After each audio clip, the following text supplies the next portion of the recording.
Salut, c'est Grégoire sur dusk.fr.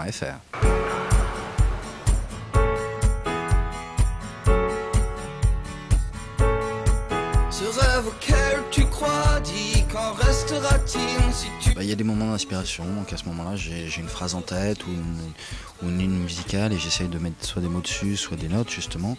Et ça c'est généralement, comme ça m'arrive un peu n'importe où, c'est souvent plus facile avec une guitare. Après souvent je repeaufine sur un piano, mais je me sers des deux et je joue j'ai une chanson qui marche en guitare mais pas en piano.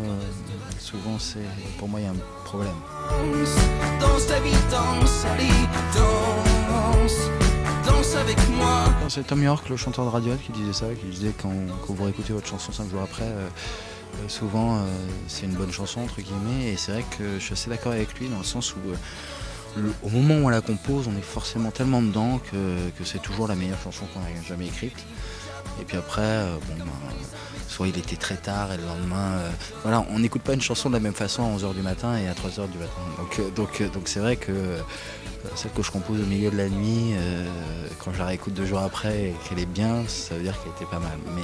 Mais parfois je réécoute des trucs, je me dis, c'est quoi ça?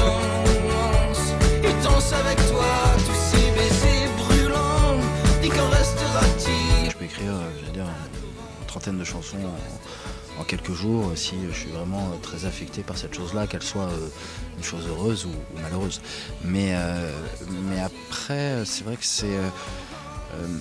parfois j'ai une mélodie, j'arrive à composer, j'ai lire toute la chanson dans un yaourt anglais et j'ai pas de texte pendant presque un mois.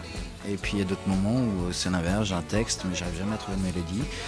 Et sinon, il y a le juste milieu où je commence une phrase, une inspiration, je suis avec quelqu'un et je commence à jouer, je veux dire un peu n'importe quoi, et puis on teste, et puis au fur et à mesure ça se peaufine, et puis là je commence à écrire, et puis là je repeaufine un peu la phrase. Il y a une idée très générale, et puis une fois que j'ai cette idée-là et que je sens que je tiens à quelque chose, là je pose tout et je commence à ouvrir les documents Word, à prendre un papier, un crayon, à appuyer sur l'enregistrement et à commencer à enregistrer ça. Et on a tous le même soleil et la même lune sur nos sommeils. Et on a tous une main à tendre. Peut-on encore vraiment attendre? L'improvisation que j'avais faite un jour sur un piano pendant une pause déjeuner, pendant que j'enregistrais un album. À la fin de la pause déjeuner, la chanson était finie. Donc voilà, il y a des moments où ça dépend. Rue des Étoiles, j'avais une idée. J'ai attendu, en fait, j'étais dans un trajet, j'ai attendu d'être à un endroit où je pouvais vérifier le système solaire. Et une fois que j'avais le système solaire, j'ai écrit tout le texte en 3 minutes, en gros. Donc non, il y a des moments comme ça, et puis il y a d'autres moments, c'est beaucoup plus compliqué, mais souvent je favorise justement cet instinct. Donc quand je bloque trop, je préfère laisser de côté, revenir et essayer de retrouver quelque chose en relisant un début, tiens, ça me donne la suite, plutôt que de bloquer. Et on a tous une main à tendre.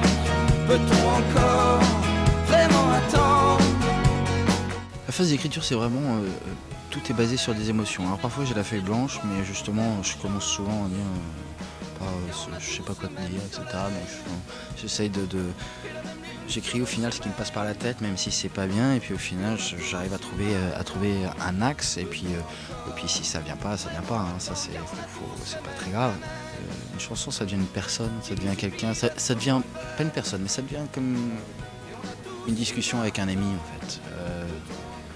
La chanson triste, c'est comme ça, c'est la même chose. Là, je veux dire, pour moi, mon stylo, c'est quand même un ami à qui je confie beaucoup de choses. Toi, plus moi, plus eux, plus tous ceux qui le veulent, plus lui, plus elle, et tous ceux qui sont seuls. Pour moi, il y a différents styles de musique. Il y a effectivement ce qu'on appelle la musique. Il y a Bach, il y a Beethoven, que j'adore par exemple. Mais il y a différentes fonctions entre guillemets dans la musique. Et c'est vrai que toute la musique que je fais et toute celle que j'ai écoutée majoritairement, et je pense notamment à Jean-Jacques Goldman, encore un peu plus loin à des Léo Ferré, Jacques Brel et autres, c'est vrai que moi j'ai toujours pris leurs chansons comme des conseils d'amis justement, comme des choses qui me permettaient d'avancer, comme Après, il y a plein de choses aussi dans la littérature qui m'ont aidé à comprendre, j'allais dire, l'amour ou l'amitié ou ne serait-ce que la vie en général. Donc c'est vrai que moi, j'essaie de reproduire la même chose et j'ai toujours dit que pour moi, les plus beaux compliments, c'est quand les gens me disent qu'ils se sont rencontrés sur une de mes chansons, ou quand justement quelqu'un me dit qu'il a séduit quelqu'un d'autre en écrivant un texte d'une de mes chansons, ou que justement, pour des choses un peu butrices comme Sur ta main, où beaucoup de gens me disent que ça les a aidés dans des périodes très difficiles. Donc pour moi, c'était vraiment entre guillemets, ma fonction. Il y a même quelqu'un dans un journal, à un moment, il y a un journaliste qui avait dit qu'il fallait que mon album soit remboursé par la sécurité sociale. Et c'est vrai que c'est le plus beau compliment que j'ai entendu sur cet album, c'est cette idée-là, de se dire que mon seul but, c'était de rendre la vie des gens plus légère, entre guillemets, en me permettant, moi,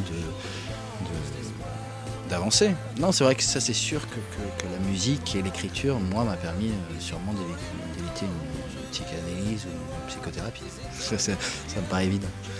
Nous voir insoumis, heureux, toi, plus moi, plus tous ceux qui le veulent. Toutes ces personnes qui ont beaucoup moins de chance que nous, moi, ça me paraît aberrant qu'on ne soit pas touché par ça. Donc, on a souvent, malheureusement, besoin que ça nous arrive pour le comprendre. Moi, au niveau de la maladie, ça m'est pas arrivé, et je touche du bois, mais voilà, et je le fais même pas pour me dire si ça arrive, je me dis juste que voilà, dans des moments difficiles, si ça peut faire plaisir à quelqu'un de me voir, ça me paraît logique.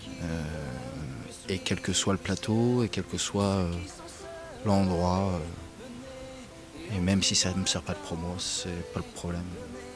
Et entrer dans la danse.